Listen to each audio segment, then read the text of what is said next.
अस्सलाम वालेकुम प्यारे दोस्तों, उम्मीद है आप सभी खैर आफियत से होंगे। अगर आप चैनल पर नए हैं तो सब्सक्राइब करके घंटी का बटन दबाएं ताकि हमारी हर नई वीडियो की नोटिफिकेशन सबसे पहले आप तक पहुंचे। आज मैंने जिस मौजू का इंतखाब किया है वो है हज़रत उज़ैर अलैहिस्सलाम। हज़रत उज़ैर अलैहिस्सलाम बनी इसराइल के अंबिया में से एक नबी थे और आपका ज़माना हज़रत दाऊद व सुलेमान अलैहिस्सलाम के बाद हज़रत ज़करिया व यहया अलैहिस्सलाम से पहले का है। जब बनी इसराइल में कोई शख्स भी तौरात का हाफिज़ न रहा तब अल्लाह ताला ने आपको तौरात इल्हाम फरमा दी और आपने बनी इसराइल को लिखवा दी। अल्लाह ताला ने एक फ़रिश्ते को हुक्म फरमाया, वो नूर मारिफत लेकर उतरे और वो नूर हज़रत उज़ैर अलैहिस्सलाम मुंतकिल फरमा दिया। आपने तमाम तौरात हरफ ब हरफ लिखवा दी और फारिग हो गए। हज़रत उज़ैर अलैहिस्सलाम बड़े मुत्तकी और मेहनती इंसान थे।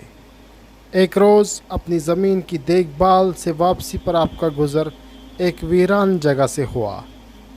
दोपहर का वक्त था और गर्मी महसूस हो रही थी। आप अपने गद्दे पर सवार थे।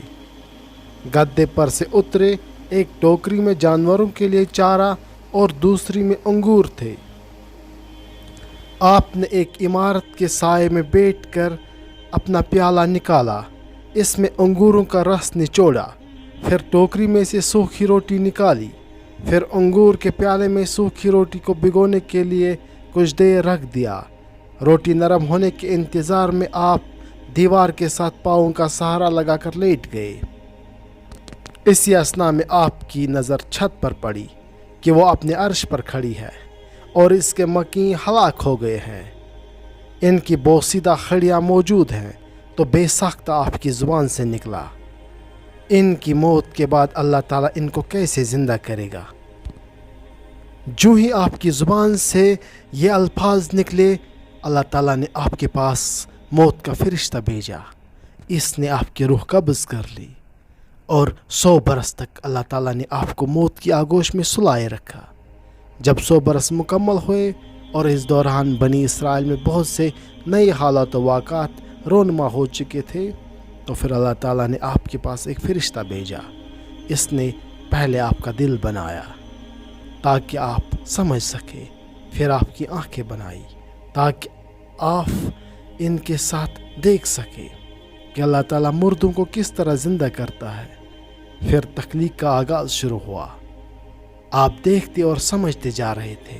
मुख्तलिफ अज्जा जमा हो रहे थे, हड्डियाँ जमा हुई, इन पर गोश्त चढ़ा, बाल और फिर जिस्म में रूह डाली गई। आप ये सब कुछ देखते जा रहे थे। फिर उठकर बैठ गए। फरिश्ते ने दरियाफ़त किया, आप कितना अरसा ठहरे हैं? आपने फरमाया, एक दिन या दिन का कुछ हिस्सा ठहरा हूँ, क्योंकि आप दोपहर के वक्त आराम करने के लिए यहाँ रुके थे और दोबारा दिन के आखिर में उठे तो सूरज अभी गुरूब नहीं हुआ। बाद में फरमाया, दिन का कुछ हिस्सा अभी एक रोज़ मुकम्मल नहीं हुआ। फरिश्ते ने कहा, आप यहाँ 100 बरस ठहरे हैं। अपने खाने और पीने के सामान की जानिब देखिए, यानी सूखी रोटी और इसको जो कि प्याले में निचोड़ा था, दोनों इसी हालत में मौजूद थे। इनमें कोई तब्दीली रोनुमा नहीं हुई। इसी तरह इंजीर और अंगूर बगैर किसी तब्दीली के बिल्कुल इसी हालत में मौजूद है। ये बात सुनकर आप के दिल में ख्याल आया, ये कैसे हो सकता है? तो फरिश्ते ने कहा, अपने गद्दे को देखो। आपने देखा तो वो बिल्कुल बोसीदा हड्डियाँ बन चुका था। फरिश्ते ने गद्दे की हड्डियों को आवाज़ दी तो वो हर जानिब से आकर जमा होने लगी। फिर हड्डियों पर गोश्त और जल्द का लिबास चढ़ा दिया गया। फिर जल्द पर बाल उगाए। फिर फरिश्ते ने इसमें फूंक मारी तो गद्दा अपने सर और कानों को ऊपर उठाते हुए उठ खड़ा हुआ और आवाज़ निकालने लगा। इसने समझा कि क़यामत कायम हो गई है। इस बारे में अल्लाह ताला इरशाद फरमाता है, और अपने गद्दे की जानिब देखो और देखो ताकि हम तुम्हें लोगों के लिए निशानी बनाए, और हड्डियों की जानिब देखो, हम ان کو کیسے اٹھاتے ہیں اور ان پر گوشت چڑھاتے ہیں، یعنی گدے کی ہڈیوں کی جانب دیکھو، ہم انہیں کیسے جوڑوں کے ساتھ ملاتے ہیں، دیکھنا وہ کس طرح بغیر گوشت کے گدے کی شکل اختیار کرتی ہے، پھر دیکھنا ہم ان پر کس طرح گوشت چڑھاتے ہیں۔ جب حقیقت ان کے لیے واضح ہوئی تو کہنے لگے، مجھے علم ہے کہ اللہ یقیناً ہر شے پر قدرت رکھتا ہے، یعنی وہ مردے کو بھی زندہ کر سکتا ہے اور ہر شے اس کی قدرت میں ہے۔ حضرت عزیر علیہ السلام گدے پر سوار ہو کر اپنے محلے میں تشریف لائے تو وہ لوگوں کو پہچان نہ سکے، نہ لوگ آپ کو پہچان سکے، اور آپ کو اپنے گھر کا بھی پتہ معلوم نہ تھا۔ اندازے کے مطابق آپ اپنے گھر میں داخل ہوئے تو وہاں ایک انتہائی ضعیف خاتون بیٹھی تھی جو آنکھوں سے اندھی تھی۔ اس کی عمر 120 برس تھی۔ وہ آپ کی غلام تھی اور آپ کو اچھی طرح پہچانتی تھی، مگر اب بڑھاپے کے باعث اس کے قوا جواب دے چکے تھے۔ آپ نے اس سے فرمایا، کیا یہ عزیر علیہ السلام کا گھر نہیں ہے؟ اس نے جواب دیا، ہاں یہ عزیر علیہ السلام کا ہی گھر ہے۔ یہ کہہ کر وہ رو پڑی اور پھر کہنے لگی، میں نے اتنے برسوں سے کسی کو عزیر علیہ السلام کا ذکر کرتے ہوئے نہیں دیکھا، لوگ انہیں بھول چکے ہیں۔ آپ نے فرمایا، میں ہی عزیر ہوں، اللہ تعالیٰ نے مجھے اب دوبارہ زندہ کیا ہے۔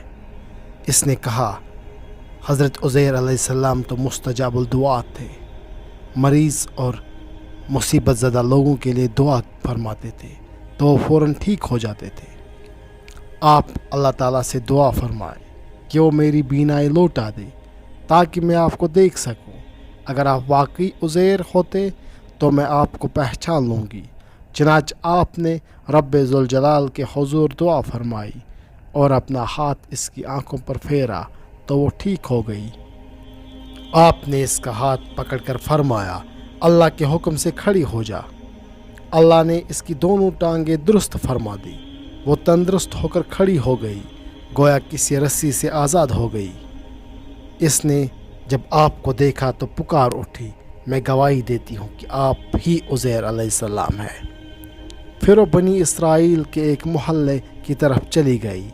وہ لوگ اس وقت اپنی محفل اور مجلس سجائے بیٹھے تھے، اور عزیر علیہ السلام کا لڑکا جو 118 برس کا بوڑھا تھا، وہ اور آپ کے بوڑھے پوتے بھی اس مجلس میں موجود تھے۔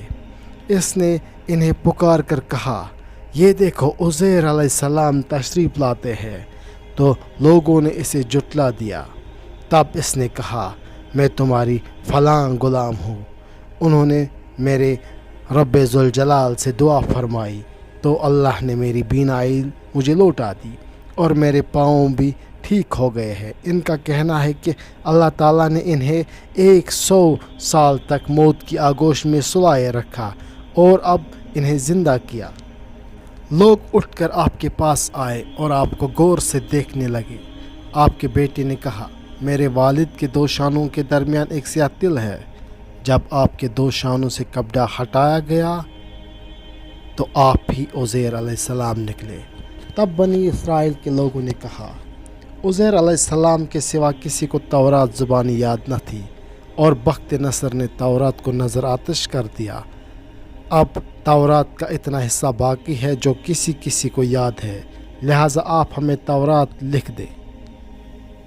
آپ کے والد سروخا نے بخت نصر کے زمانے میں تورات ایک ایسی جگہ دفن کر دی تھی جس کے بارے میں عزیر علیہ السلام کے سوا کسی کو معلوم نہ تھا۔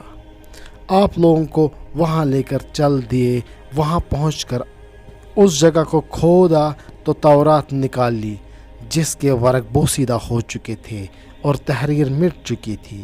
آپ ایک درخت کے سائے میں بیٹھ گئے اور بنی اسرائیل آپ کے گرد جمع تھے۔ اتنے میں آسمان سے 2 شہاب آئے اور آپ کے پیٹ میں داخل ہو گئے۔ آپ کو فوراً تورات یاد ہو گئی اور آپ نے بنی اسرائیل کے لیے تورات نئے سرے سے لکھوا دی۔ پھر آپ بنی اسرائیل کے معاملات کے نگہبان ٹھہرے۔ آپ نے سوات عراق کے علاقے میں دیر حزقیل کے پاس بیٹھ کر انہیں نئے سرے سے تورات لکھ کر دی تھی، اور جس بستی میں آپ کا انتقال ہوا تھا اسے سائر آباد کہا جاتا تھا۔